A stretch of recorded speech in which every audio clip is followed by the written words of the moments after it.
Undoubtedly, there are differences, since humans and animals are not the same in all respects. But the question of sameness wears another face. Granted, these animals do not have all the desires we humans have. Granted, they do not comprehend everything we humans comprehend. Nevertheless, we and they do have some of the same desires and do comprehend some of the same things. The desires for food and water, shelter and companionship, freedom of movement and avoidance of pain. These desires are shared by non-human animals and human beings.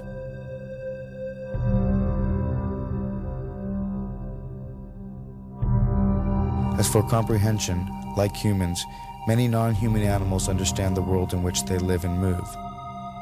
Otherwise, they could not survive. So beneath the many differences, there is sameness.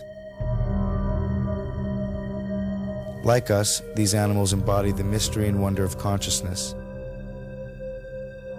Like us, they are not only in the world, they are aware of it.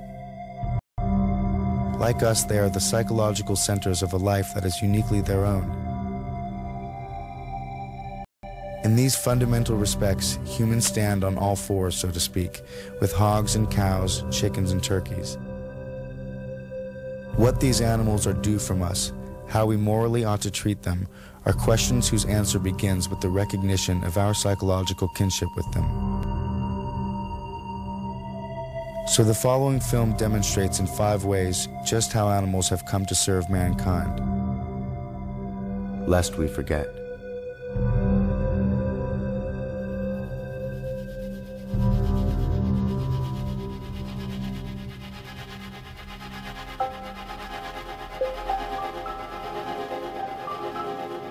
Nobel Prize winner Isaac Bashevis Singer wrote in his best-selling novel, Enemies, a Love Story, the following.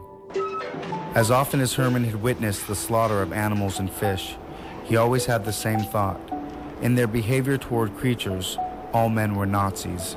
The smugness with which man could do with other species as he pleased exemplified the most extreme racist theories. The principle that might is right. The comparison here to the Holocaust is both intentional and obvious. One group of living beings anguishes beneath the hands of another. Though some will argue the suffering of animals cannot possibly compare with that of former Jews or slaves, there is in fact a parallel. And for the prisoners and victims of this mass murder, their Holocaust is far from over.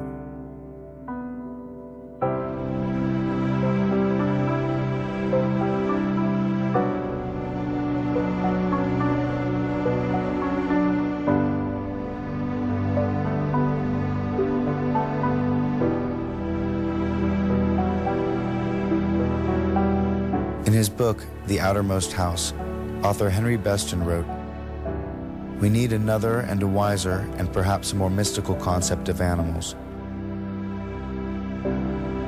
Remote from universal nature and living by complicated artifice, man in civilization surveys the creatures through the glass of his knowledge and sees thereby a feather magnified and the whole image in distortion. We patronize them for their incompleteness, for their tragic fate of having taken form so far below ourselves. And therein we err, and greatly err. For the animal shall not be measured by man. In a world older and more complete than ours, they move finished and complete, gifted with extensions of the senses we have lost or never attained.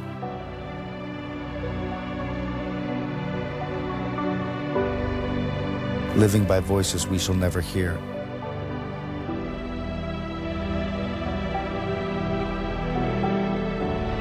They are not brethren.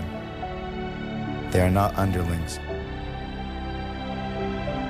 They are other nations, caught with ourselves in the net of life and time,